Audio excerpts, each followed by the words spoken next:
Hello everyone, welcome to my channel Kaash.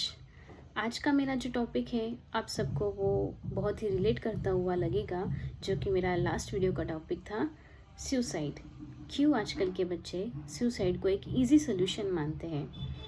आज के video में भी मैं वैसा ही एक मिलता जुलता केस आपसे शेयर करना चाहूँगी। लास्ट वीडियो में मैंने आपसे अमायरा का सुसाइड केस के बारे में डिस्कस किया था। आज का वीडियो जो है वो कोई कहीं दूर के किसी लोगों का नहीं है जो ऑलरेडी सोशल मीडिया पे वायरल हो चुका है, ऐसा वो कोई नहीं है। एक्चुअली वो एक रियल इंसिडेंट है। हमारे नेबर में ही एक कपल रहते हैं और वो हमारे अच्छे फ्रेंड भी हैं। उनके बच्चे हमारे यहाँ भी कई बार खेलने आते हैं और मेरा छोटा बच्चा अक्षत, जो कि अभी 5 साल का है, वो उनके घर पे भी कई बार खेलने जाता है। Family is really good, everything is really good, किसी का कोई प्रॉब्लम नहीं।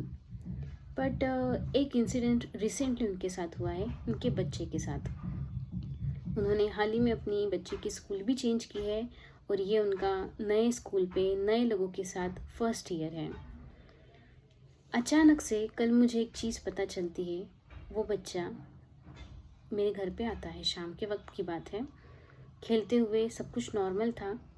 वो अचानक से बता रहा था कि दोपहर में उसके मम्मी पापा स्कूल में गए थे और वहाँ पे उनकी किसी से बात हुई। एक बच्चे के पेरेंट्स के साथ उन्होंने थोड़ा सा उनका झगड़ा ज़रा सा हुआ। बट मैंने उस लड़के से पूछा कि हुआ क्या था एक्चुअली। तब जो चीज़ उस लड़के ने बताई, दैट रियली शॉक्ड मी। आज तक मैंने जो भी केसेस देखी, सुनी, पढ़ी, वो यहाँ की नहीं थी। Like the place where I live, Aurangabad, Chhatrapati Sambhaji Nagar. आज तक की जितनी भी केसेस मैंने सुनी वो बाहर के सिटीज़ की थी। कहीं भोपाल, कहीं मुंबई, कहीं दिल्ली, गुजरात, ऐसी केसेस मैंने सुनी। But for the first time एक केस मैंने सुनी, और वो भी इन लोगों के साथ जिन्हें मैं हमेशा के लिए पहचानती हूँ, जो हमारे साथ आते हैं, बैठते हैं, बात करते हैं। ऐसा I will come to the main topic. वो लड़के ने बताया कि स्कूल में टिफ़िन ब्रेक था। उस वक्त खाना वगैरह खाना होने के बाद उसके एज से कुछ बड़े बच्चे, जो उसके क्लास के हैं ही नहीं, ऐसे बच्चों ने उसे बहुत परेशान किया। वो बाहर कॉरिडोर में था स्कूल के, वहाँ से एक लड़का उसे खींचकर टॉयलेट बाथरूम की तरफ ले गया। बाथरूम में जाकर उसने उस लड़के को बहुत मारा, बहुत पीटा, उसे पर्सनल बॉडी शेमिंग भी बहुत की, बहुत टॉर्चर भी किया उसे। और बात बस यही तक सीमित नहीं थी। उस लड़के ने उसकी बात सुनी ही क्यों वो उसके साथ टॉयलेट तक, बाथरूम तक गया? ये सवाल हम सभी के मन में आता है कि अगर कोई आपको ज़बरदस्ती कहीं ले जा रहा है तो आप इतना इजीली कैसे उसके साथ वहाँ तक जाने के लिए रेडी हो जाते हो। देन उसने बताया कि उस लड़के के पास नाइफ था, एक कटर था, जिसका उसने उस लड़के को डर दिखाया। उसने उससे कहा कि अगर तूने मेरी बात नहीं सुनी तो मैं तुझे चाकू मारूंगा, इस कटर से मार दूंगा। वो बच्चा डर गया था। वो बच्चा, जिस लड़के ने उसके साथ ऐसा किया, उसकी पास्ट हिस्ट्री रह चुकी है स्कूल में कि वो खुद से ही दूसरे बच्चों के साथ लड़ना, झगड़ना, परेशान करना, ऐसा बहुत कुछ कर चुका है। तो ये लड़का एज यूजुअल एज में भी कम था और वो इतना एनर्जेटिक या पावरफुल भी नहीं था कि अपने आप को उस लड़के को पकड़ने से बचा सके। एट दैट टाइम जो उसे समझ में आ रहा था वो एक ही चीज़ थी कि मुझे अभी फ़िलहाल इसकी बात सुननी चाहिए। अगर मैं नहीं सुनूंगा तो इसके पास जो कटर है उससे वो मुझे हार्म पहुंचा सकता है। इतना समझकर उसने उसकी बात सुन ली और वो उसके साथ टॉयलेट तक गया। टॉयलेट में जो हुआ वो तो मैंने आपको बताया ही कि उसने उसे फिज़िकल असॉल्ट किया, हरास किया, वर्बली भी बहुत कुछ गलत बातें उसने कही, उसे मारा भी। और जब फाइनली उसने अपने पॉकेट से वो कटर बाहर निकाला उसे मारने के लिए, तो अब ये बच्चा सडनली खुद को प्रोटेक्ट करने के लिए अब वो उस बड़े लड़के को मारने लगा। उसने अपने आप को बचाने की बहुत कोशिश की और इसी बीच जो लड़का उसे मार रहा था, जो उसे अटैक कर रहा था, वो लड़का ज़मीन पर गिरा और उसे ज़मीन पे गिरा देखकर उसी लड़के के कुछ एक दो साथी बाथरूम टॉयलेट के बाहर जो खड़े रहकर इस चीज़ का ध्यान रख रहे थे कि कोई वहाँ आए ना इसे ये सब करते देख, वो सडनली उस बाथरूम में एंटर होते हैं।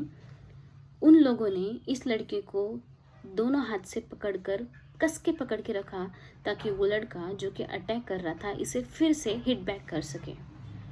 इस बीच इस लड़के ने खुद को बचाने की बहुत कोशिश की।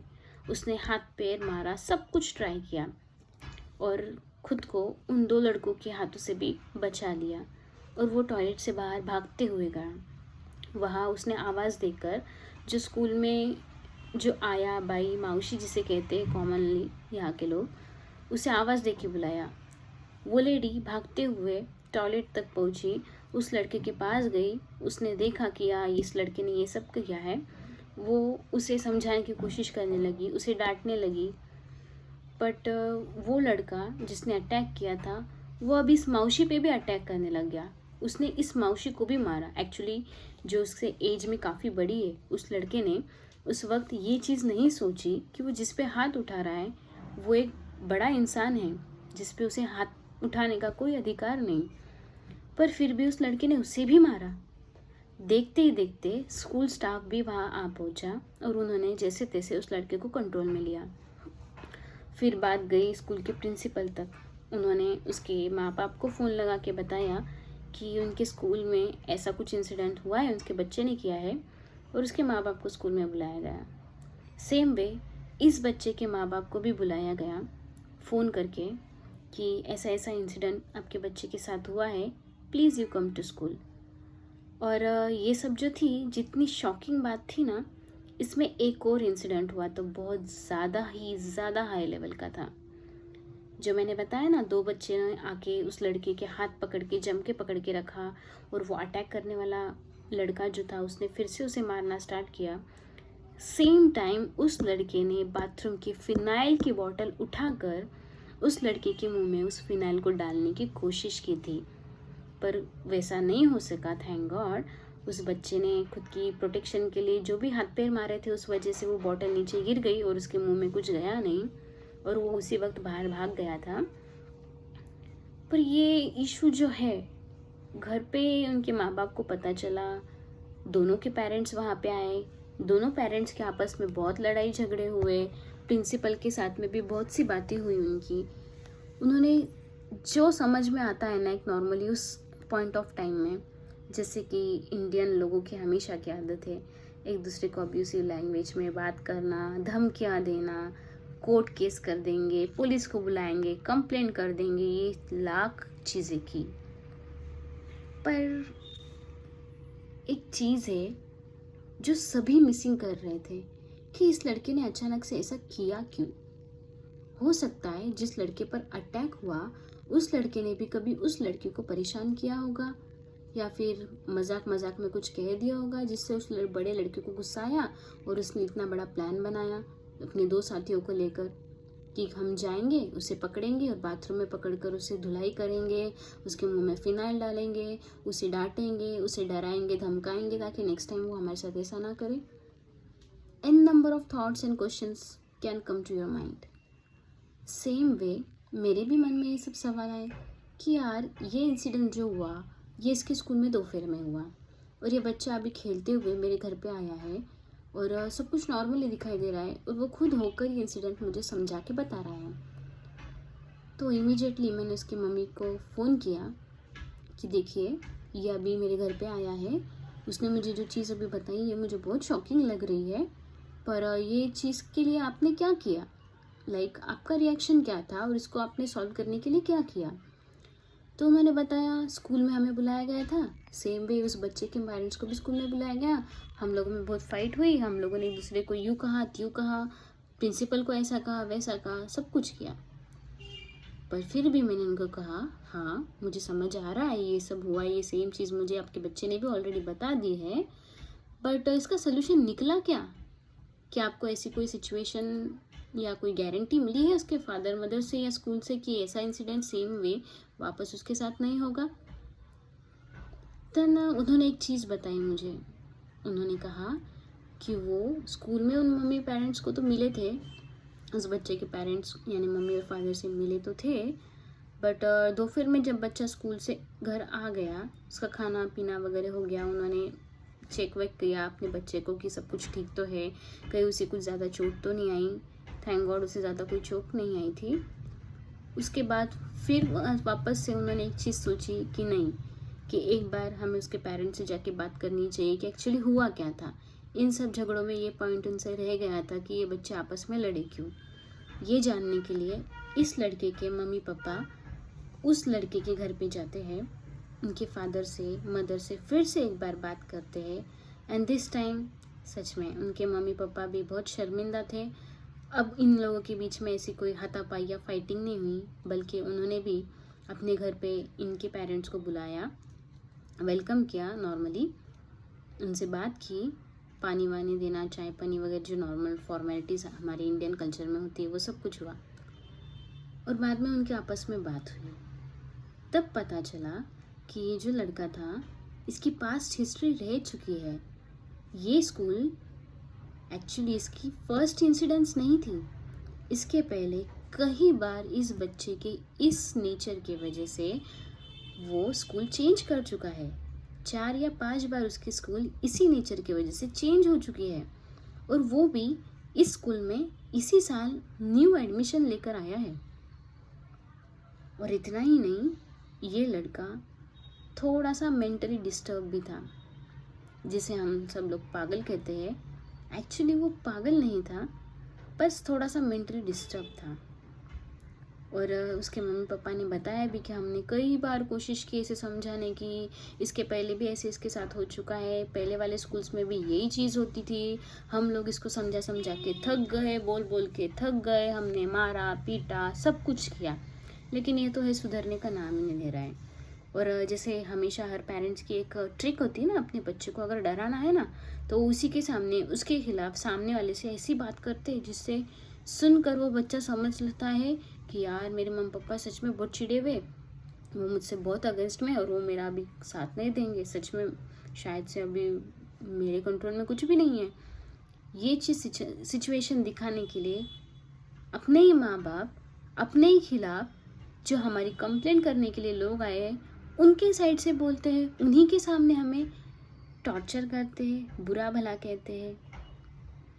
सेम वे उसी तरह उस लड़के के माँ बाप ने तो इतना तक कह दिया, हाँ हाँ हमें पता है गलती हमारे बच्चे की, आप एक काम करो, आप इसे पुलिस में ले जाओ, इसके पास पुलिस में कंप्लेंट कर दो, इसमें जेल में डाल दो। लाइक पेरेंट्स की ये बातें होती है बच्चों के सामने इस लेवल की। हालांकि ये सब डिस्कशन इतना सीरियस हो चुका था कि इस लड़के के माँ बाप इमोशनली इतना प्रेशर में आ गए, ये सब चीज़ें देखकर, उस बच्चे की हालत देखकर, कि इन्हें खुद को गिल्ट लगने लग गया कि अभी वो उसके घर पे जाके बात कर रहे, अब फिर से उसके मम्मी पापा उसकी धुलाई करेंगे। लाइक वो बच्चा भी बहुत ही मासूम सा सहमा सा दिखाई दे रहा था, उस वक्त बहुत रो रहा था। ऐसे कंडीशन में अगर आप सच में आप या मैं भी उस लड़के को देखेंगे तो कभी ये गेस ही नहीं कर पाएंगे कि ये वही सेम लड़का है जिसने स्कूल में इस लेवल का टॉर्चर उनके बच्चों को दिया। लाइक चाकू कटर लेके चले गया, उसके मुंह में वो फिनाइल डालने वाला था। ये वही सेम लड़का है जो अभी चुपचाप से डरा सहमा सा एकदम नीचे मुंह रख कर सोफे पे बैठा हुआ चुपचाप सबकी बातें सुन रहा है। होता है ऐसा, कई बार होता है। हम कभी गेस नहीं कर सकते सामने वाले को देखकर कि जो इंसान हमारे सामने हंस रहा है, बोल रहा है, वो खुद अंदर से मेंटली कितना डिस्टर्ब है, हम कभी गेस नहीं कर सकते। और लाइक होता है ना कि कोई कोई सिचुएशन किसी किसी को इतना ट्रिगर कर देती है कि लोग अपने गुस्से से अपने आपे में ही नहीं रहते हैं, वो अपने इमोशन को, अपने गुस्से को कंट्रोल करना ही नहीं जानते हैं। और एक बार अगर किसी को गुस्सा आ गया ना, तो उसके सामने किसी की भी रुकने की हिम्मत नहीं हो सकती। लाइक सेम वे उस बच्चे से उसके अपने माँ बाप डरते थे कि अगर ये बच्चा गुस्से में आ जाए तो कुछ भी कर देता है। लिटरली कभी कभी उसने अपने माँ बाप को मारा भी है। यानी आज की जनरेशन के साथ ये हो क्यों रहा है? क्या वो बच्चा सच में इतना गलत है, या वो माँ बाप गलत है जिसकी वजह से वो बच्चा इस तरह से बन गया और आज सोशल प्लेस में वो जाके इस तरह से खुल्लम खुल्ला बिहेव कर रहा है? जिस वजह से किसी और की जान को भी खतरा हो सकता है और उनके खुद के अपने बच्चे की जान को भी खतरा हो सकता है। और इतना ही नहीं, खुद अपने बच्चे की वजह से हमारी भी जान जा सकती है।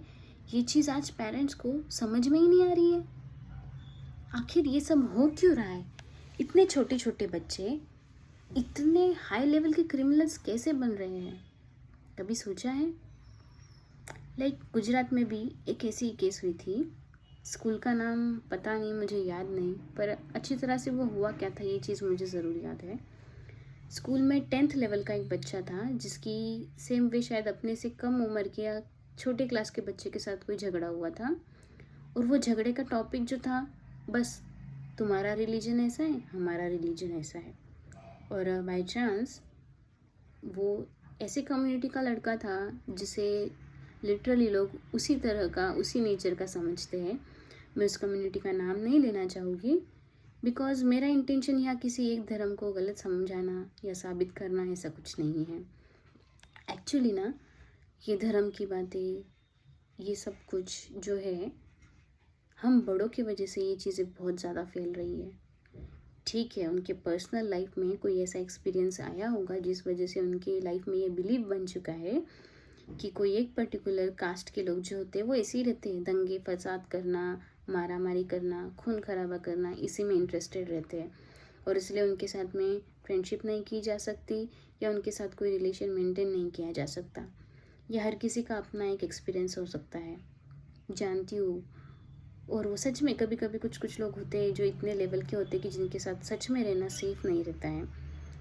पर ये एक्सपीरियंस जो होता है ना, लोगों ने उस एक्सपीरियंस से सोचना चाहिए, समझना चाहिए कि अगर हम चाहते हैं हमारे बच्चे भी सोसाइटी में एक केयर के साथ, कॉशन के साथ बिहेव करें, खुद का सेल्फ प्रोटेक्शन कर सके, इस इंटेंशन से अगर हम हमारे बच्चों को ये सारी चीज़ें बता रहे हैं तो बताने का तरीका होना चाहिए।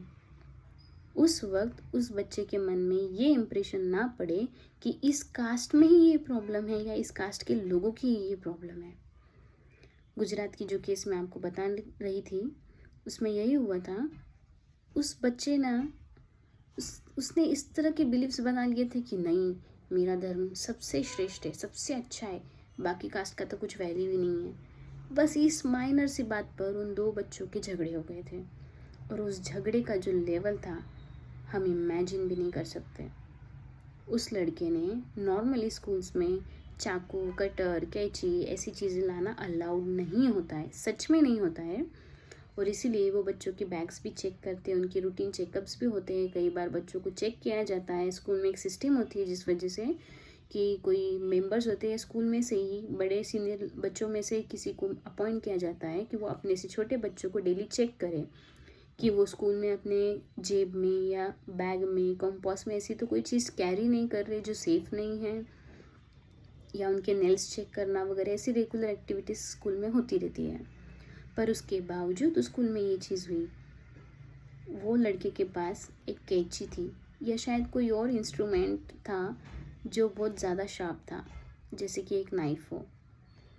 वो स्कूल में भी काफ़ी सिक्योरिटी थी। कोई बच्चा एक सादी पिन या निडल तक स्कूल में नहीं ला सकता था अपने पास। पर फिर भी ये इंसिडेंट हुआ।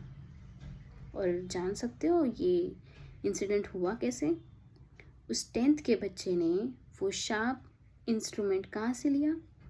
स्कूल के ही लैब से। स्कूल की जो साइंस लैब होती है, वहाँ पे कई सी चीज़ें ऐसी होती है जो केमिकल्स होते हैं, जो एक्चुअली बच्चों को कोई चीज़ सिखाने के लिए रखी जाती है। और उसका इस्तेमाल बच्चे इस रॉन्ग वे में कर सकते हैं या इस तरह की आइडियाज़ और प्लानिंग कर सकते हैं, या हम या आप कभी भी इमेजिन नहीं कर सकते। और ये सब कुछ बच्चे सीख कहाँ से रहे हैं? पिक्चर्स से, सोशल मीडिया से, अनवांटेड वीडियोस से।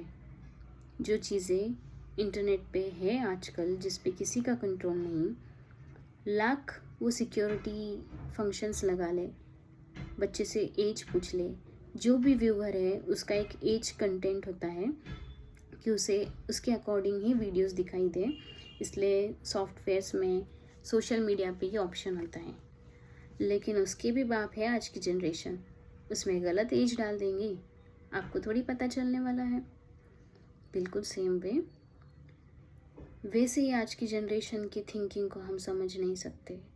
कब किस सिचुएशन से कौन सी चीज़ वो समझेंगे और उसका किस तरह से गलत इस्तेमाल करेंगे वो हम नहीं समझ सकते।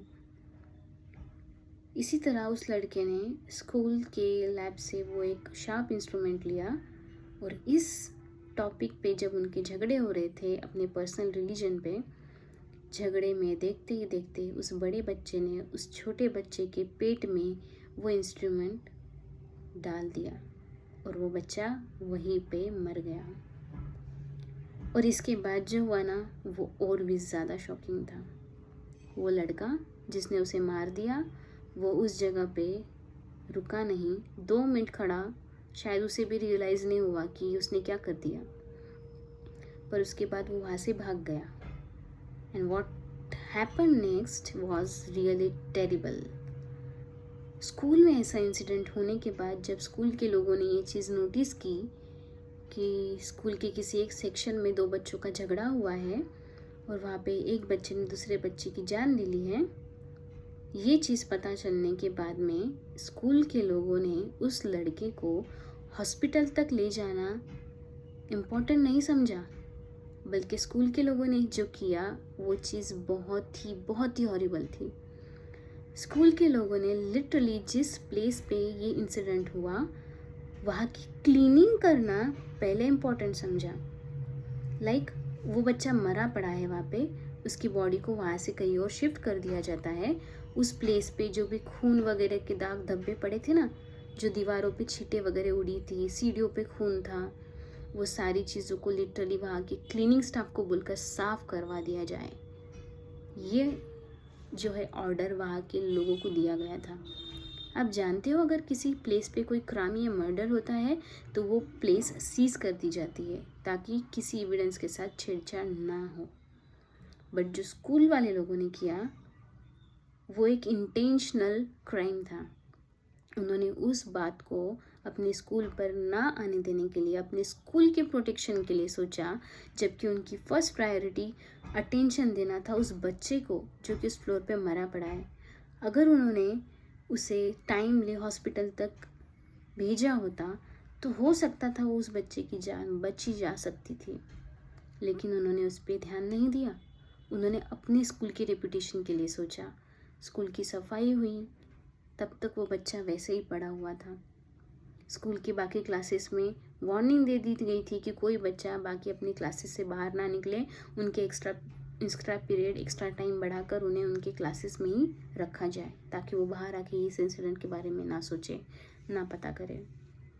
उसके बाद वहाँ की क्लीनिंग होने के बाद लगभग 1 घंटे के बाद उस बच्चे को हॉस्पिटल पहुँचाया गया और वो उसे हॉस्पिटल में एडमिट करके छोड़ के भाग गए स्कूल वाले। और उसके आईडी कार्ड और उसका जो पर्सनल आईडी उसके पास जो था, उस पर से हॉस्पिटल के स्टाफ ने उसके घर पे फ़ोन करके बताया कि आपका बच्चा स्कूल वाले लोग हमारे हॉस्पिटल में लेकर आए थे, उसे एडमिट किया गया, पर जब तक कि हम उसे ट्रीट करते उसके पहले उसकी जान जा चुकी थी। ये चीज़ का फ़ोन जब उनके माँ बाप को उस बच्चे के आया होगा तब उसके माँ बाप को कितना बड़ा शॉक लगा होगा। यार, आज सुबह तो बच्चा इतना अच्छे से हंसते खेलते हुए गया है, कभी स्कूल में कोई कंप्लेंट नहीं आई, कुछ हुआ नहीं, रिसेंटली किसी के साथ कोई झगड़ा चल रहा है, सब कुछ घर वालों को पता नहीं था, और अचानक से ऐसा फ़ोन आता है कि तुम्हारा बच्चा is no more and he is in hospital. मैंने तो उसे स्कूल छोड़ा था, वो हॉस्पिटल कैसे गया? परेशान होकर वो उसकी फैमिली पूरी हॉस्पिटल तक पहुंची, और जब वो हॉस्पिटल में गए तब तक उन्हें ये सारे इंसिडेंट के बारे में कुछ आइडिया ही नहीं थी कि एक्चुअली उस बच्चे के साथ हुआ क्या है। फिर उन पेरेंट्स ने जाके स्कूल में कंप्लेंट की, स्कूल में झगड़े किए, दंगे फसाद हुए, सीन क्रिएट हुए, तब जाके उन्हें पता चला कि स्कूल में ऐसी कोई चीज़ हुई है। और फॉर्चुनेटली स्कूल में से किसी एक बच्चे ने बताया कि जो बड़ा लड़का जिसने ये सब किया था उसके साथ उसके कुछ झगड़े चल रहे थे एक दिन पहले, same just 1 day before in the school उसी लड़के के साथ उसके झगड़े हुए थे स्कूल के कॉमन एरिया में, जाके टीचर्स ने, स्टाफ ने उनके झगड़े रोके थे उनके वहाँ पे एक दिन पहले ही मारा मारी हो चुकी थी एंड सेकेंड डे वो बच्चा पूरे प्लानिंग के साथ आया था। यानी कि आजकल की स्कूल सिस्टम में ये सब कुछ हो रहा है, जबकि स्कूल्स के मैनेजमेंट हेड ये सब कुछ अच्छी तरह से जानते हैं कि लीगल कंसिक्वेंसेस क्या होते हैं। स्कूल की सिक्योरिटी सिर्फ स्कूल में कैंस, सिलेंडर, गैसेस है या नहीं, फायर प्रोटेक्शन है या नहीं, इतने तक सीमित नहीं है। बिल्डिंग की क्वालिटी कैसी है, वो सरवाइव कर सकती है या नहीं, बिल्डिंग कहीं गिर ना जाए, क्लासेस अच्छे हैं या नहीं, बच्चों को बैठने के लिए बेंचेस अच्छे हैं या नहीं, स्कूल में क्या क्या फैसिलिटीज़ हैं, टीचर्स वेल क्वालिफाइड हैं या नहीं। बस इतनी चीज़ें आज के टाइम में मायने नहीं रखती। There is something more that has to be seen from school side also and from mother parent also. आपको बताना होगा अपने बच्चों को कि बात करने का तरीका क्या है। सोशली अगर हम कहीं पे रहते हैं, जाते हैं, खेलते हैं, बोलते हैं, देखते हैं, उठते हैं, बैठते हैं, हर टाइम में सामने वाले का क्या माइंड होगा, वो कैसे रिएक्ट करेगा, ये हम कभी गेस नहीं कर सकते। But what we have to teach our child is कि हमें खुद का बिहेवियर इस तरह से रखना है कि कोई और हमें परेशान ना करे और ना हम किसी को परेशान करें। ये बात बच्चों को सिखाना ज़रूरी है। ये नहीं सिखाना कि कोई कास्ट है, कोई लोग है जो ऐसे ही रहते, वो वैसे ही रहते, अगर उसने ऐसा किया तो तुमने भी ऐसा करना चाहिए। आजकल ना मैंने कई बार कई पेरेंट्स को ये चीज़ करते हुए देखी है कि अगर तुझे कोई मारे ना, उसकी मार खा के मत लेना, तू भी उसको 10 मार के आना घर पे। पर ये टीचिंग, ये सोल्यूशन नहीं है। आपकी यही छोटी सी नादानी बच्चों की जान ले रही है।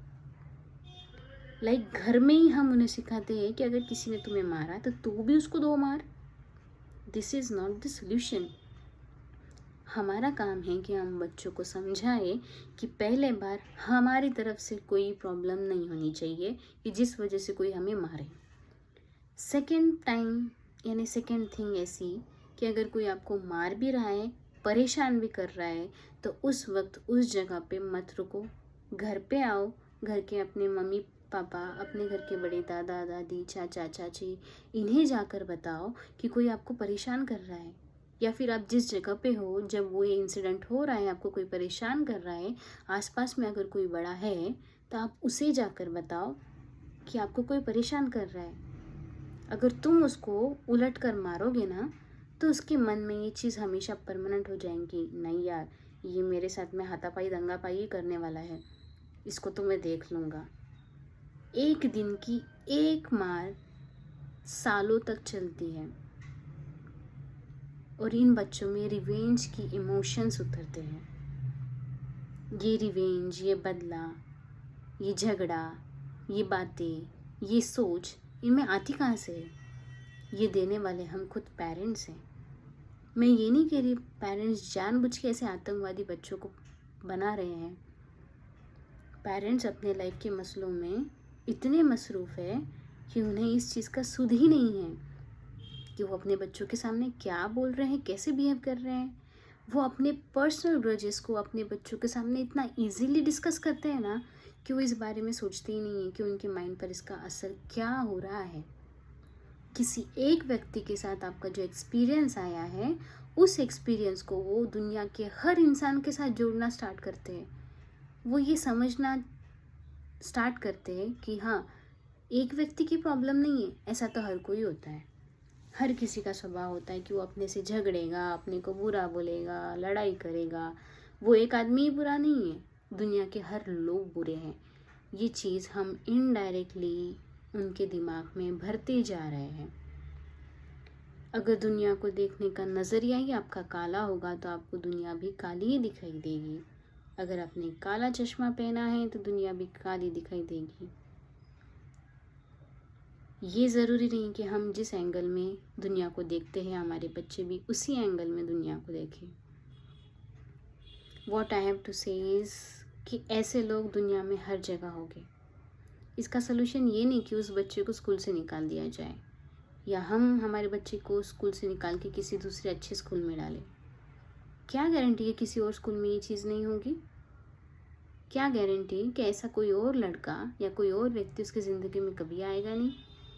आएंगे, कई बार आएंगे, लेकिन उस वक्त क्या करना है, कैसे अपने आप को साउंड माइंड रख के किसी और को ज़्यादा हाई लेवल में जाकर ऐसी कोई चीज़ें करने के लिए हम मजबूर ना करें, कैसे हम अपने एक्शंस को कंट्रोल करें, अपने वर्ड्स, अपने रिप्लाई को कंट्रोल करें, ये चीज़ हमें बच्चों को सिखानी होगी। और छोटे से छोटे इंसिडेंट्स को इम्पोर्टेंट समझकर उस पर काम करना चाहिए मम्मी पापा ने भी। आजकल बच्चे बराबरी करने लग गए हैं। किसी एक बच्चे के पेरेंट्स ने उसके बर्थडे पर कोई चीज़ महंगी सी स्कूल में बांटने के लिए दी है, तो वो एक चीज़ जो है, एग्जांपल ले लीजिए, किसी ने कोई चॉकलेट बांटने के लिए दी है बच्चों को स्कूल में। नॉर्मली चॉकलेट्स हमें पता है 1 रुपये, 2 रुपये, 3 रुपये की होंगी, लेकिन बच्चा 20, 25, 30, 50 रुपये पर पीस वाली चॉकलेट स्कूल में बांट रहा है, और मम्मी पापा भी उन्हें ये बांटने के लिए ख़रीद कर ला कर दे रहे हैं। कितनी बुरी बात है ये। अगर आपको खुशी सेलिब्रेट ही करनी है तो आप ऐसी चीज़ करें जिसका गलत इम्पैक्ट ना हो। आप 1 रुपये की चॉकलेट भी बच्चों को लाकर दे सकते हो स्कूल में बांटने के लिए। And why chocolate? चॉकलेट ही नेसेसरी है क्या? क्या होगा, खाकर रैपर उसका कचरा होगा, फेंक दिया जाएगा। उसके बजाय आप उन्हें शार्पनर, पेंसिल, इरेज़र दे सकते हैं बांटने के लिए, जिससे एक अच्छा मैसेज कन्वे हो। आज एक बच्चे ने 50 रुपये की चॉकलेट स्कूल में बांटी। ये चीज़ देखकर स्कूल के बाकी बच्चों के मन में भी ये चीज़ होगी कि हाँ, नेक्स्ट टाइम मेरा भी बर्थडे आएगा ना, तो मैं भी ऐसी कोई तो भी फैंसीज वाली चीज़ दूँगी, जिससे सब जन खुश हो जाएंगे और सब जन बोलेंगे वाह, तुमने तो बहुत अच्छी चीज़ लाई हमारे लिए बांटने के लिए बर्थडे पे। बच्चे वो इमोशन नहीं सीख रहे, बच्चे बराबरी सीख रहे। स्टेटस आज उनके माइंड में आ रहा है, और ये स्टेटस सिर्फ इसी चीज़ का नहीं, ये तो हम खुद ही उन्हें बता रहे हैं कि आज व्हाट्सएप पे हमें हमारा स्टेटस लगाना है, आज ये वाली रील शूट करनी है, आज वो वाली रील शूट करनी है, आज ये वाली ड्रेस में हम हमारा फ़ोटो अपलोड करेंगे। कौन सिखा रहा है इन छोटे से बच्चों को? हम, ये दुनिया, ये social media. We have to think. कुछ भी करने से पहले, कुछ भी बोलने से पहले हमें कई बार सोचना होगा। जैसे कि मैंने कहा, अगर एक बच्चा कोई महंगी चीज़ स्कूल में अपने बर्थडे पर बांट रहा है, सेम वे दूसरे बच्चों के मन में भी ये चीज़ होगी। एंड नॉट नेसेसरी कि हर किसी के माँ बाप ये चीज़ अफोर्ड कर सके, और अगर अपने फाइनेंशियल प्रॉब्लम की वजह से वो बच्चे को वो चीज़ ला के ना दे पाए, तो think from the angle of that student. जब उसका बर्थडे आएगा और जब वो ऐसी कोई चीज़ बांट नहीं पाएगा, तो उसे खुद को कितना गिल्टी, कितना लोनली महसूस होगा। हम नहीं समझ सकते ये चीज़, और हम उसे समझाएं भी तो कैसे समझाएं? हाँ, उसी के बर्थडे के दिन अगर किसी दोस्त ने उससे कह दिया, हाँ थैंक यू यार, तुमने चॉकलेट दी, थैंक यू, लेकिन उसने ना उसके बर्थडे पर कितनी अच्छी चॉकलेट बांटी थी, कितना अच्छा गिफ्ट दिया था सबको, हमको सबको बहुत पसंद आया था। पर अगर किसी एक बच्चे ने भी ऐसा उसको जवाब दे दिया, तो उस बच्चे को कितना फील होगी वो बात? क्या आपने कभी सोचा? या फिर दूसरी तरह से सोच के देखते हैं, कोई मदर फादर है जो अफोर्ड नहीं कर सकते, लेकिन फिर भी बहुत मेहनत करके, बहुत कुछ करके, यूट्यूब कैसे भी जुगाड़ लगा के उन्होंने पैसे जमा करके रखे थे अपने बच्चे के लिए, उसमें से उन्हें वो पैसे खर्च करने पड़े ऐसी किसी चीज़ को लाने के लिए जो नेसेसरी नहीं है, और वो किसी और को बस बांट देनी है, इतने के लिए उन्होंने वो पैसे खर्च कर दिए। क्यों? क्योंकि उन्हें अपने बच्चे की इच्छा पूरी करने की थी। पर ये इच्छा है क्या, ये होती क्या है, और इसके पूरे होने पर क्या सेटिस्फेक्शन मिलता है, और कोई इच्छा सच में इतनी इम्पोर्टेंट होती है पूरी होना? ये हमें हमारे बच्चों को सिखाना है। तो अपने बच्चों के बर्थडेज को सेलिब्रेट करने का तरीका हमेशा ये नहीं है कि हम फैंसी सी पार्टीज़ बनाएं। दो आई एक्सेप्ट, एक्चुअली मैं भी इस फैमिली में जहाँ पे हूँ, जहाँ पे हर किसी का सेलिब्रेट करने का तरीका ही यही है कि अगर आज किसी का बर्थडे, चलो होटल जाते हैं, किसी की मैरिज एनिवर्सरी है, चलो होटल जाते हैं, किसी का भी बर्थडे, चलो होटल जाते हैं, कुछ भी हुआ आज मेरी तरफ से पार्टी। किसी दोस्त के पास कोई चीज़ हुई है, चल तो तू कब पार्टी दे रहा है। ऐसे वाले माहौल में मैं भी रह रही हूँ, I know. But what I make sure is, मैं अपने बच्चों को, सिर्फ अपने ही, हमारे घर के हर बच्चों को मैं ये चीज़ समझाती हूँ। And literally you won't believe, हमारे घर का हर बच्चा इस चीज़ को बहुत अच्छी तरह से जानता है। उन्होंने अपने माहौल, अपनी फैसिलिटीज़ को, अपने लग्जरी को किसी और को परेशान करने का टॉपिक कभी नहीं बनाया, और हमने उन्हें बनाने की कोई चीज़ हमने आज तक नहीं सिखाई। अगर उनके फ्रेंड्स या उनके दोस्त या उनके रिलेटिव्स अगर इस तरह से कोई चीज़ सेलिब्रेट नहीं करते हैं, इवन देन हमारे घर के बच्चे ये चीज़ जानते हैं कि हमें उनका बर्थडे विश करना है। ऐसा नहीं कि अगर कोई बर्थडे, उसके बर्थडे पे कोई पार्टी नहीं दे रहा है कोई फ्रेंड, तो हमें उसे बर्थडे विश ही नहीं करना है या हमें उसके साथ फ्रेंडशिप ही नहीं रखनी है। ऐसी सोच कभी बच्चों में ना आने दे। सच में मैं सभी से ये चीज़ कहूँगी। जानती हूँ अगर हमारी फैमिली में 10 लोग हैं तो 10 में से 10 के 10 लोग हमारी तरह ही सोचेंगे, ये पॉसिबल नहीं। पर एटलीस्ट हम सोचते हैं ना, तो हम हमारी एंड पर जो कर सके ना उतना आप कीजिए। जैसे कि मैं ये एक्सपेक्ट नहीं कर सकती कि मेरी तरह मेरी सोच मेरे बाकी के फैमिली मेम्बर्स एक्सेप्ट कर लें और ये पार्टीज़ वगैरह मनाना, सेलिब्रेशंस करना रोक दे। एक्चुअली उनका भी इंटेंशन ऐसा कुछ नहीं होता है कि उन्हें शो ऑफ करना है, उन्हें बस उस मोमेंट को एंजॉय करना होता है। और आज हम अफोर्ड कर सकते हैं ये सब चीज़, थैंक्स टू गॉड। हम इसीलिए वो सारी चीज़ें सेलिब्रेट भी करते हैं। बट नेवर एवर हमने कभी ऐसी कोई चीज़ कन्वे नहीं की किसी तक कि हम इस चीज़ का शो ऑफ करते हैं। एक्चुअली हमारा इंटेंशन सबके साथ मिलना होता है, सेलिब्रेट करना होता है, उस टाइम को एंजॉय करना होता है, बस इतना ही है। और मैं चाहती हूँ कि यही मैसेज हम बस अपने बच्चों को सिखाएं। हम ये ना सिखाएं कि हम अगर सेलिब्रेट कर रहे हैं तो वो चीज़ बहुत बड़ी है, हम बाहर जा रहे हैं, हम पैसे खर्च कर रहे हैं, हम पार्टी कर रहे हैं तो बहुत कुछ अच्छा हो गया। हमें ये चीज़ हमारे बच्चों में कभी नहीं उतारनी, हमें उनमें इमोशंस उतारने हैं।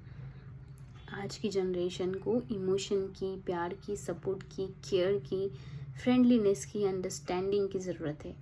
पैसे, प्रॉपर्टी, लग्जरी, फैसिलिटीज़, सिक्योरिटी, इनकी ज़रूरत नहीं है। ये सब तो वो खुद बड़े होने के बाद कमा ही लेंगे, ले ही लेंगे। एंड फॉर्चुनेटली आज के बाद की जो भी जनरेशन होगी उन सभी के लाइफ में ये चीज़ ऑलरेडी होगी, उन्हें उसके लिए काफ़ी एफर्ट करने नहीं पड़ेंगे। लाइक हमारी आपकी जनरेशन, बहुत से लोग होंगे जिनके बचपन में उन्होंने कभी मोबाइल नहीं देखे, कभी वीडियो गेम नहीं खेले, या जिनके मम्मी पापा के पास ये फैंसी एंड्रॉयड फ़ोन्स नहीं थे, छोटे से फ़ोन्स हुआ करते थे। लेकिन आज हम खुद इन एंड्रॉयड्स को यूज़ कर रहे हैं। इस टेक्नोलॉजी ने हमें जितनी चीज़ें दी है उसकी रिस्पेक्ट हमें करनी है। एट द सेम टाइम उसका सही इस्तेमाल करना भी हमें इन जनरेशन को सिखाना होगा, क्योंकि ये समय की मांग है। हम इस चीज़ों को यूज़ करने से नहीं रुक सकते और ना ही इस जनरेशन को रोक सकते हैं। आज की नेसेसिटी हो चुकी है। लाइक इंटरनेट, कम्युनिकेशन के ये सारे ज़रिए, ये सब कुछ बहुत इम्पॉर्टेंट हो चुके हैं। तो जैसे कि मैंने आप सभी को इससे पहले भी कहा था कि इस तरह के वीडियोस को रिकॉर्ड करने का मेरा इंटेंशन ये नहीं है कि मैं अपने चैनल को बहुत ही ज़्यादा हाई लेवल तक लेके जाऊँ या मिलियंस एंड ट्रिलियंस में अपने सब्सक्राइबर्स बढ़ाऊँ या मैं अपने चैनल को मोनेटाइज करना चाहती हूँ। ऐसा मेरा कोई इंटेंशन नहीं है। मेरा simple intention is that what we feel, what we experience, हमें इस जनरेशन को, हमारे बच्चे को कन्वे करनी है। जब उनकी सही एज आएगी, उनमें ये चीज़ों की समझ होगी कि हम क्या बोल रहे, वो उसी एग्जैक्ट सेंस में उसे फील करे और समझे, तब तक शायद हम जिंदा ना रहे पर हमारी बातें उन तक पहुँचे टाइमली। बस ये एक ज़रिया बनूँ मैं, इसलिए मैं इस तरह के वीडियोस रिकॉर्ड कर रही हूँ। मैं चाहती हूँ कि मेरी बच्ची जाने कि उसके लाइफ में शायद चाहे कैसे भी प्रॉब्लम्स आ जाए, शायद उसकी मम्मा या उसके पापा या उसके फैमिली मेम्बर्स हमेशा उसके साथ ना रह पाए, पर एक चीज़ उसके साथ रह सकती है कि उस प्रॉब्लम को फेस कैसे करना है, ये वो जान सकती है इन वीडियोस के थ्रू। लाइक हमारा एक बेसिक ह्यूमन नेचर होता है, हम सभी में एक इनसिक्योरिटी होती है कि अगर हम कभी किसी प्रॉब्लम में फंस जाते हैं ना, तो हम कभी किसी और से जाके मदद नहीं मांगते हैं। यार मेरे पास ये प्रॉब्लम आ रही है, मैं इसका सलूशन कैसे लूँ, क्या करूँ। लाइक एक बेसिक ईगो ना सभी में होता है। कोई खुद होके जाके कभी किसी से ये चीज़ की हेल्प नहीं मांगता कि मुझे नहीं आ रहा है, मैं कैसे करूँ। हर किसी में एक ईगो रहता है, मेरी प्रॉब्लम है ना, मैं देख लूँगा, मैं क्यों जाऊँ उसकी राय लेने, मैं क्यों करूँ उसकी बात फॉलो। बस इस एक ईगो की वजह से कभी कभी लोग खुद को अननेसेसरीली इतना उलझा लेते हैं ना, कि अगर वो सच में किसी से पूछ लेते तो इजीली बाहर निकल सकते थे। सालों साल लोग इस ईगो के दलदल में पड़े रहते हैं, झगड़ते हैं आपस में, एक दूसरे से बात नहीं करते, और ये कम्युनिकेशन गैप ना उनकी ज़िंदगी ले लेता है और उन्हें रियलाइज़ तक नहीं होता। और इस इतना सब कुछ होने के बाद भी वो लोग एक ही चीज़ कहते हैं, मैं क्यों बात करूँ, मैं तो उससे बड़ी हूँ, मेरा तो उसके साथ ये रिलेशन है। फिर उसको समझा नहीं था कि मेरे साथ इस तरह से बिहेव करना चाहिए था क्या, उसने ऐसे मेरे साथ में बात ही कैसी की, उसकी हिम्मत ही कैसी हुई। इतना सब कुछ लोग इतना सब कुछ झेलने के बाद भी उनके यही जवाब होते हैं। सच में मुझे दया आती है ऐसे लोगों पे, जब उनके लाइफ में इतने बड़े बड़े इंसिडेंट्स हो जाते हैं जिससे वो सच में बहुत कुछ सीख सकते थे, वो उनके बारे में सोचते हैं, आज भी सोचते हैं, और बहुत खुशी से डिस्कस भी करते लोगों के साथ। उसने ना मेरे साथ एक दिन ऐसा किया था, लेकिन मैंने कभी ऐसा उसके साथ नहीं किया, मैंने सब कुछ छोड़ दिया, और देखो आज कैसा हुआ, आज सब कुछ ठीक हो गया और उसको उसका सबक मिल गया। लोग 10 जनों में बैठकर इस चीज़ को डिस्कस करते, लेकिन वो अभी भी ये चीज़ नहीं सीखे कि जो सीखना उनको था वो नहीं सीख पाए। हमारे लाइफ में प्रॉब्लम्स आती है, लेकिन वो प्रॉब्लम्स हमें कुछ सिखाने के लिए आती है। एक छोटी प्रॉब्लम अगर आती है ना, तो उसमें से हम ऐसी सीख निकाल सकते हैं जो हमें हमारे लाइफ की बड़ी प्रॉब्लम्स को सॉल्व करने में, महसूस करने में इस्तेमाल हो सके। पर हम इस चीज़ पे कभी गौर नहीं करते। ये चीज़ हम बड़ों को भी सीखने की ज़रूरत है, और यही चीज़ हमें हमारे बच्चों को सिखानी है। लाइक जब ये इंसिडेंट हुआ ना, जो मेरा नेबर के बच्चे के साथ ये सब कुछ हुआ, उन पेरेंट्स ने जब उनके पेरेंट्स के घर पे जाके ये सब बातें की देखी ना, तो वो खुद को अंदर से बहुत गिल्टी फील करने लग गए थे। उन्हें लगने लगा यार अब इसके मम्मी पापा इस बच्चे को, जिसने उसके बच्चे पर अटैक किया था, अभी उसी बच्चे के लिए अपने बच्चे पे अटैक करने के बावजूद भी इस बच्चे के माँ बाप को उस बच्चे के लिए सिंपैथी होने लग गई। लाइक ऐसा भी होता है, वो उनके माँ बाप के साथ जब बात करने गए तो वो माँ बाप ही आपस में इतने वायलेंट हो गए, एक दूसरे को भी बोलने लग गए, उस बच्चे को भी बोलने लग गए, देख तेरे वजह से हमेशा ऐसा होता है, तू ऐसा छे, तू वैसा छे। वो लिटरली उसको मारने भी लग गए। उसको इतनी बुरी तरीके से मारा उस बच्चे को कि ये जो पेरेंट्स उनके घर पे बात करने के लिए आए थे वही रोना स्टार्ट कर दिए। लाइक वो उनको जाके बोल रहे थे नहीं नहीं उस बच्चे को मारो मत, ऐसा मत करो, वैसा मत करो, वो बच्चा है उसे समझ के लो। यानी इमेजिन हम किस चीज़ के लिए किसी के साथ झगड़ने के लिए गए और सिचुएशन ही उल्टी हो गई पूरी।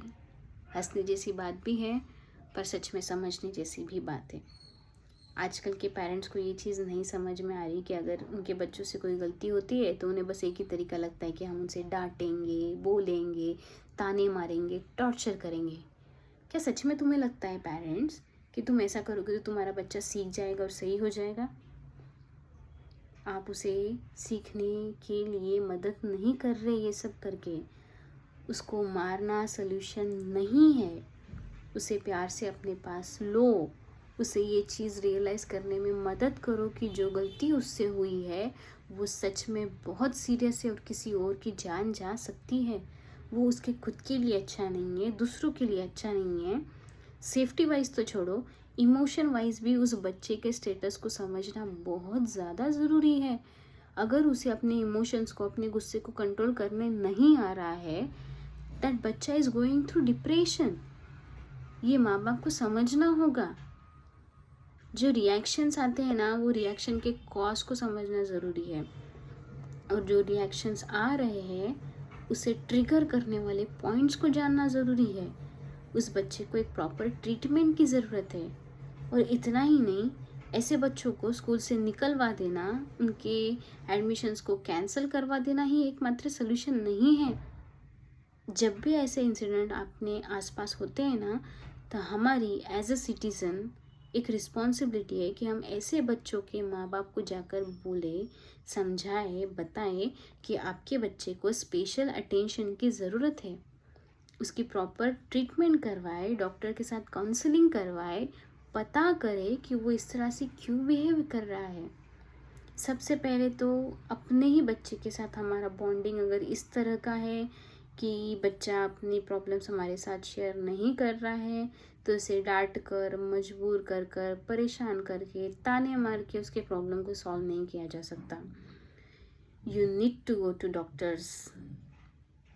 आपको खुद को भी जाना है, अपने बच्चे को भी सेफली ले जाना है। उसे पागल घोषित कर कर मत ले जाए। उसे इस चीज़ की इम्पोर्टेंस दिखाएं कि बच्चा, आज अगर तू हमारे साथ ये प्रॉब्लम नहीं डिस्कस कर सकता है, नो प्रॉब्लम, पर हाँ, ऐसे फ्रेंड डॉक्टर्स होते हैं जिनके साथ तुम जाकर अपने मन की पूरी बात बोल सकते हो। एंड 100% आई एम श्योर कि अगर तुमने कभी किसी बात जो हमारे साथ शेयर नहीं की, अगर तुमने वो डॉक्टर के पास भी बता दी, तो हम कभी तुम पे गुस्सा नहीं होंगे, प्रॉमिस। अगर आप प्यार से, कॉन्फिडेंस में लेकर अपने बच्चों से ऐसी बात करोगे ना, तो वो तैयार होगी ऐसी काउंसलिंग के लिए। काउंसलिंग के लिए भी उन्हें मेंटली आप ही को तैयार करना होगा। उसे वो एज अ रिवेंज या बदला ना ले, या आप उसकी बेइज्जती करने का एक नया तरीका देख रहे हो, ऐसा वो ना समझे। उसे सच में ज़रूरत है, उस बच्चे को भी ज़रूरत है और इन पेरेंट्स को भी ज़रूरत है। जानती हूँ ऐसे स्पेशल ट्रीटमेंट देने वाले बच्चों के लिए एक स्पेशल एजुकेशन सिस्टम भी होती है ताकि उनका एजुकेशन ना रुके। इस इंसिडेंस की वजह से अगर वो स्कूल से निकाल दिया जाता है तो उस बच्चे की पढ़ाई पर भी हैम्पर होगा, जैसे कि सालों से होते आया है। जैसे कि वो कह रहा है कि बार बार उसकी स्कूल बदल रही है, तो उसके समझ के लेने की ज़रूरत है। उस बच्चे के फ्रेंड्स नहीं बन रहे, कोई टीचर उसे प्रॉपरली रिस्पेक्ट से बात नहीं कर रहा, ट्रीट नहीं कर रहा, तो ऑब्वियस सी बात है बच्चों का इस तरह का एंगर लेवल होगा। माँ बाप उसे अपने खुद के समझ के नहीं ले रहे, वो ही उसे ताना मार रहे कि देख तेरे वजह से हमें इतना कुछ देखना पड़ रहा है, लोग आते हैं हमें ताने मार के जाते हैं, सुना के जाते हैं, इसलिए हमें बार बार घर भी बदलने पड़ते हैं, हम एक ही एरिया में, एक ही लोकेशन में सेम लोगों के साथ ज़्यादा दिन तक रह नहीं पा रहे, और ये सब कुछ तेरी वजह से हो रहा है। बार बार उस बच्चे को ये सब चीज़ें बोलने से अच्छा आप एक बार जाओ तो सही डॉक्टर के पास, देखो तो सही प्रॉब्लम कहाँ हो रही है। सच में सबको बहुत देखने की ज़रूरत है इस बारे में। और ये चीज़ सिर्फ एक पेरेंट्स के केस में नहीं हो रही है, एक्चुअली इस तरह सोचने की ज़रूरत हर रिश्ते में है। मियाँ बीवी, भाई बहन, माँ बेटी, माँ बाप, बाप बेटा, हर एक रिश्ते में इस समझदारी की ज़रूरत है इस जनरेशन को। ये जनरेशन खुद से आपके पास आके इस बारे में बात नहीं करेंगी until and unless you teach them कि ऐसे सिचुएशन में हमें अपनों के साथ अपनी बातें शेयर करनी होगी। उसमें हम कभी एक दूसरे को कम ना समझे कि अगर मैं किसी के पास जाके हेल्प मांगता हूँ तो मैं कम हो गया, या मैं छोटा हो गया, या मेरा मान नहीं है, या मेरा रिस्पेक्ट नहीं है। इन चीज़ों को बाजू में रखो गाइस, रियली मान सम्मान वाली चीज़ों को बाजू में रखो और अपने रिलेशंस के प्रॉब्लम को सॉल्व करो। ऐसे सॉल्यूशंस में भी अगर आपके सामने आपके बच्चे रह रहे हैं तो उन्हें ये सीखने का मौका दो कि अगर आपस में झगड़े होते भी हैं तो उसे सॉल्व भी हम ही कर सकते हैं। जैसे कि कई बार हुआ होगा आपके भी, या आपके फैमिली में आसपास आपने कई बार देखा होगा, अगर कोई दो लोग झगड़ रहे हैं तो बजाय इसके कि वो दो लोग आपस में बात करके उस प्रॉब्लम को सॉल्व करें, वो लोग अपने अपने रिलेटिव्स को बुला के लेके आते, चलो आओ बैठकर मीटिंग करेंगे, हम बैठक ही लेते हैं, हम इसको बता देंगे, हम इसको दिखा देंगे, जब 4 लोग आके इसको नाम रखेंगे ना तब जाके ये सुधरेगा एंड समझेगा। इस मेंटालिटी के साथ लोग सच में लिटरली 1 नहीं, 10 नहीं, 20-20 लोगों को अपने घर पे बुलाकर लिटरली ऐसे मीटिंग पे मीटिंग चलती रहती है किसी एक व्यक्ति को समझाने के लिए। सच में आपको ऐसा लगता है कि बाहर के 10 लोग आके आपके घर के व्यक्ति को समझा के जाएंगे और आपके घर का व्यक्ति नेक्स्ट डे से या कुछ ही दिनों में एकदम नॉर्मली बिहेव करने लग जाएगा आपके साथ? सच में क्या ये प्रॉब्लम सॉल्व करने के लिए यही एक तरीका है? क्या आप एक दूसरे के साथ कोऑपरेट नहीं कर सकते समझने के लिए कि क्या प्रॉब्लम हो रही है? मेरी ऐसी क्या बातें हैं जो सामने वालों को बुरी लग रही है, या सामने वाले की ऐसी कौन सी बातें जो मुझे बुरी लग रही है? ये इन दोनों को ही बताना होगा आपस में। तब जाके वो समझेंगे ना कि प्रॉब्लम क्यों हो रही है। हो सकता है कि तुम्हारे बिहेवियर में, तुम्हारे आदतों में, तुम्हारे स्वभाव में ऐसी कोई चीज़ें हैं जो जिन्हें बदलना अगर ज़रूरी है, वो आप समझ पाओगे ऐसे कम्युनिकेशन के ज़रिए। और अगर आप सच में उसे बदल सकते हो तो बदलने में नुकसान क्या है? उसके लिए कोई स्पेशल तुम्हें पैसे नहीं लगाने। यानी तुम्हारे लाइफ में तुम इस हद तक जाओगे कि तुम खुद सुसाइड करने का सोच रहे हो, या तुम्हारा बच्चा सुसाइड करने का सोच रहा है, या वो किसी और की जान लेने की हद तक जा रहा है, तब जाके तुम डॉक्टर के पास कंसल्टिंग के लिए जाओगे। पर जाना ही क्यों है? You don't have to go to any doctor at all. अगर आप खुद के डॉक्टर बन जाओ, यू नीड टू कंसल्ट। क्या करते हैं ये डॉक्टर्स एंड कंसल्टेंट्स?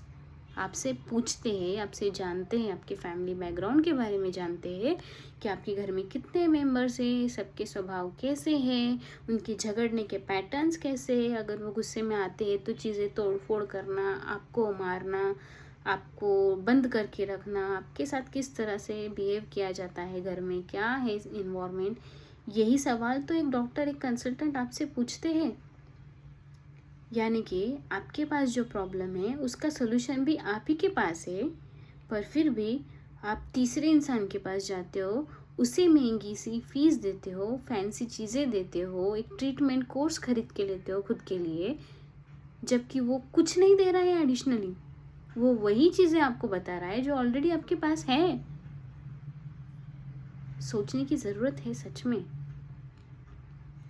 और लास्टली मैं यही कहना चाहूँगी, अगर आपकी सिचुएशन आपके एंड पर हैंडल नहीं हो पा रही है तो बिल्कुल भी कमी महसूस ना करें ऐसे डॉक्टर्स और कंसल्टेंट्स के पास जाने के लिए। उस वक्त पे जाके तुम अपने पैसे, कॉस्ट, ये सारी चीज़ों के बारे में सोचकर उन्हें बचाने की बात मत करना। अगर सच में तुम्हें ये एंगल सोचना है ना, पैसों का या बचाने का, या हमारे पास हमारे प्रॉब्लम का सोल्यूशन है, हम देख लेंगे, अगर ये आपको सोचना है ना, तो सच में डे 1 से ही इसकी प्रैक्टिस कीजिए। कोई झगड़े को, किसी मन मुटाव को, किसी मिसअंडरस्टैंडिंग को ज़्यादा लेवल तक बढ़ने ना दे। अगर आपको पता है सामने वाले के मन में कोई चीज़ चल रही है जो कि आपके बारे में, हो सकता है वो मिसअंडरस्टैंडिंग हो, या फिर ऐसा भी हो सकता है कि सच में आपसे कोई गलती हुई है तभी सामने वाला आपसे नाराज़ है, तो जाओ उनसे बात करो। गलती आपकी है, माफ़ी मांगो, नहीं भी है तब भी माफ़ी मांग लो ना यार।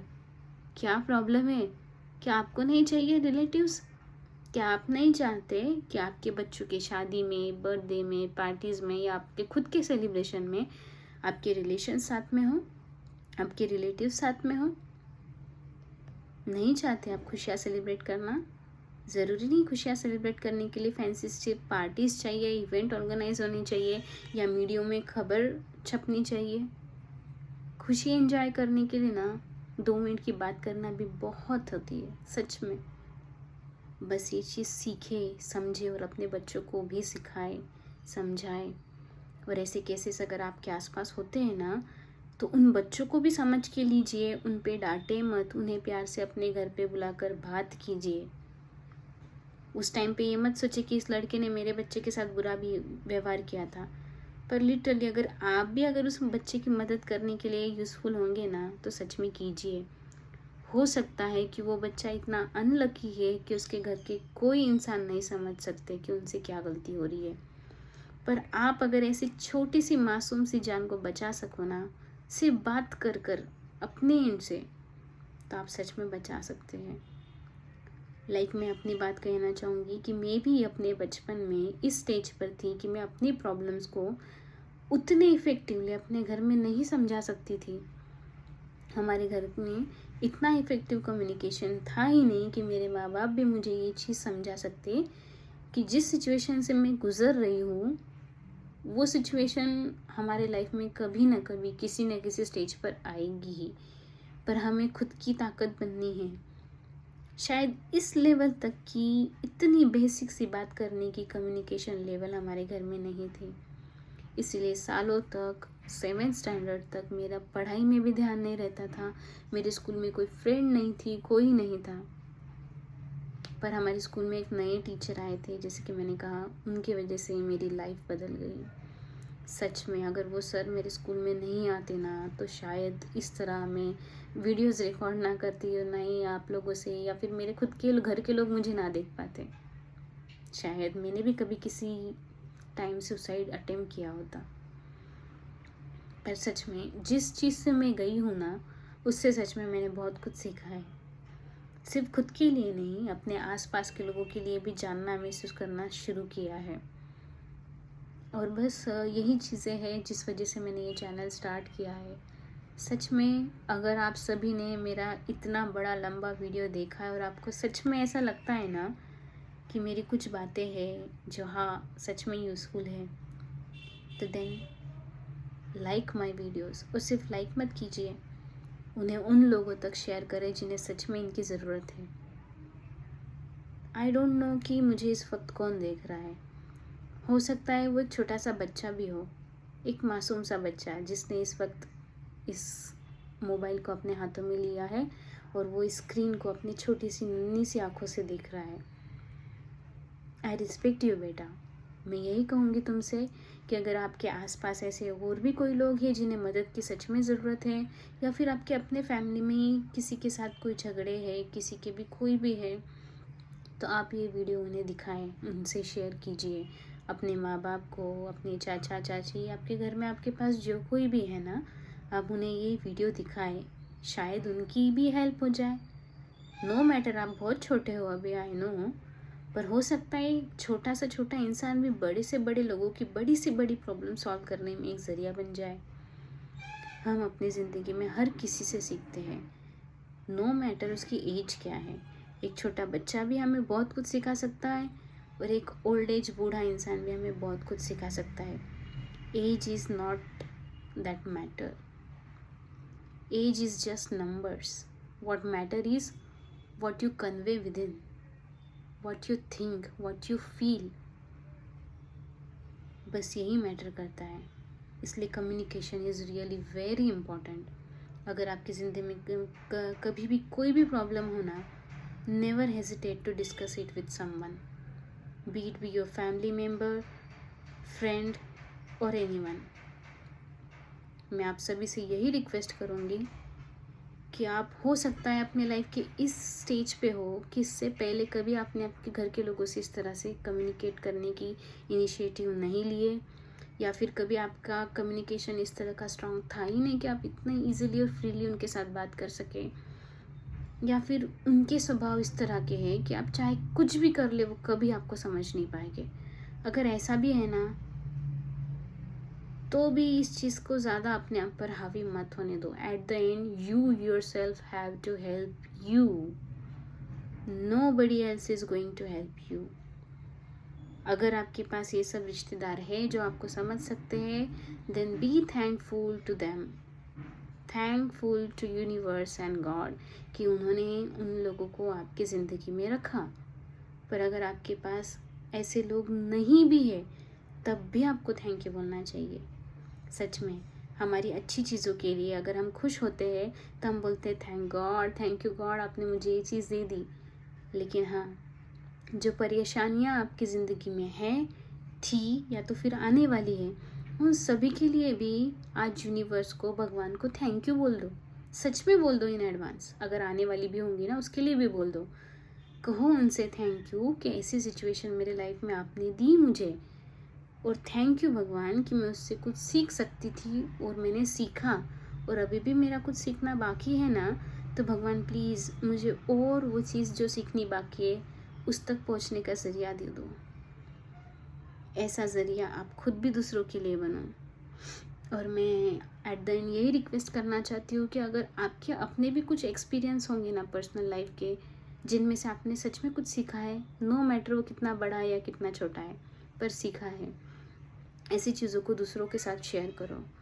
और अगर आप समवन जो ऐसे किसी के साथ इसी बातों को डिस्कस नहीं कर पा रहे हो, नहीं बता पा रहे हो कि आपने क्या सीखा है या फिर आपकी सोच क्या है, मैं जानती हूँ कोई आपकी बात नहीं सुनता है। कई बार ऐसा होता है, मेरे साथ भी कई बार होता है कि अगर कोई अच्छी चीज़ मैं किसी को समझाने जा रही हूँ ना, तो वो नहीं सुन के लेते। आई नो ऐसे लोग मिलेंगे और हैं, होते भी हैं, बट ये हमारी प्रॉब्लम नहीं है। हम क्या चाहते हैं एट द एंड, हम चाहते ही अच्छी चीज़ें हम किसी तक पहुंचाएं। ज़रूरी नहीं कि तुम उसी पर्सन को सामने बिठाकर ये सब कुछ बोलो। मेरी तरह आप भी वीडियो शूट कर सकते हो। एक वीडियो रिकॉर्ड कीजिए, अपना खुद का एक पर्सनल चैनल बनाइए, कोई भी सोशल मीडिया आप उठा लीजिए और वहाँ जाके पोस्ट कर लीजिए। बस इतना है। हाँ, अपने को कई बार ये चीज़ लगती है कि बाबा, मैं जिस घर से बिलोंग करती हूँ, मेरे रिलेटिव्स, मेरे रिश्तेदार, ये सब क्या सोचेंगे अगर मैं ऐसी चीज़ें पोस्ट कर रही हूँ। हाँ, मुझे भी ये पता है एक्चुअली कि अगर इस तरह का कंटेंट मैं अगर अपने चैनल पे डाल रही हूँ ना, तो अभी तक कई से व्यूवर्स ने ये चीज़ सोच ली होंगी कि मैं जिस सिचुएशन में रही हूँ ना, मुझे भी ये सारी चीज़ें अभी भी फेस हो रही है। शायद मेरे घर के लोग ऐसे नहीं होंगे, मेरा पति ऐसा नहीं होगा, मेरे सास ससुर, मेरे रिलेटिव, मेरे माँ बाप, ये सब लोग बहुत परेशान करते होंगे इसको, इसलिए लड़की ऐसी और इस तरह के कंटेंट्स भेजती है। नो मैटर लोग क्या सोचते हैं, मुझे भी फ़र्क नहीं पड़ता है। हालांकि मैं जानती हूँ कि मेरी लाइफ में अगर सच में ऐसे कभी इंसिडेंट्स कुछ हुए भी होंगे ना, पर मैंने अपने एंड से अपने 100% दिया है उन लोगों के साथ उस चीज़ को पैचअप करने के लिए। और मेरे इसी इनिशिएटिव ने मेरे अभी तक के लाइफ में मेरे सारे रिलेशन के साथ के मेरे एक्सपीरियंस को ना नेगेटिव से पॉजिटिव फेस में ला लिया है सक्सेसफुली। मैं भी यही चाहूँगी। सिर्फ झगड़े, मन मुटाव, मिसअंडरस्टैंडिंग की वजह से आप अपने रिश्तेदारों को खो दो, ये सलूशन नहीं है। खुद अकेले बन जाओ, ये सलूशन नहीं है। रिश्तेदार अगर हमारे ज़िंदगी में भगवान ने भेजे हैं ना, 10 लोग अगर हमारे ज़िंदगी में आ रहे हैं ना, उन 10 के स्वभाव अलग हैं। हर किसी के पास सीखने की कोई ना कोई एक चीज़ है हमारे पास। ये सब कुछ सोचकर ही भगवान ने हमारे लाइफ में इन लोगों को भेजा है और हमें उनकी लाइफ में भेजा है। हमें एक दूसरे से सीखना है और आगे बढ़ना है और सिखाना है, यही इंटेंशन है। तो आप सब लोग भी छोटी छोटी चीज़ों से या बड़ी बड़ी कारण भी होंगे ना, तो भी किसी से झगड़ो मत, रिलेशंस तोड़ो मत। अपने एंड से 100% दो अपना उन्हें समझाने के लिए। आप गलत हो तो माफ़ी मांग लो, आप गलत ना हो तो भी माफ़ी मांग लो। मैं यही कहूँगी, क्योंकि जो हमें मिलेगा ना, वो इतना वैल्यूएबल है ना कि इन सब चीज़ों से कहीं ऊपर है। आपके लाइफ में भी रिलेशंस की ज़रूरत होती है, औरों को भी सेम वे होती है, आपके बच्चों को भी होगी और आने वाली जनरेशन को लिए तो सच में होंगी ही होंगी। इसलिए मैं चाहती हूँ ये वीडियोस जो है ना मैं रिकॉर्ड कर रही हूँ, सिर्फ मेरी बच्ची को ही यूज़फुल ना हो, वो उस हर इंसान के लिए यूज़फुल हो जो इस वक्त ये वीडियो देख रहा है या फिर आगे जाके फ्यूचर में कभी कोई देखेगा। नो मैटर वो किस एज का होगा, कोई छोटा बच्चा, बड़ा बूढ़ा, मेरी तरह कोई एज की कोई औरत होगी, इवन कोई आदमी भी हो सकता है जो इस वीडियो को देख रहा है, हो सकता है वो भी इस चीज़ से कुछ सीख सकें। और अगर लिटरली मैं अगर थोड़ा सा भी आपकी ज़िंदगी में पॉजिटिव इम्पैक्ट डाल सक रही हूँ ना, तो उसके लिए मुझे बहुत खुशी है सच में। Thank you for viewing me. Thank you so much everyone.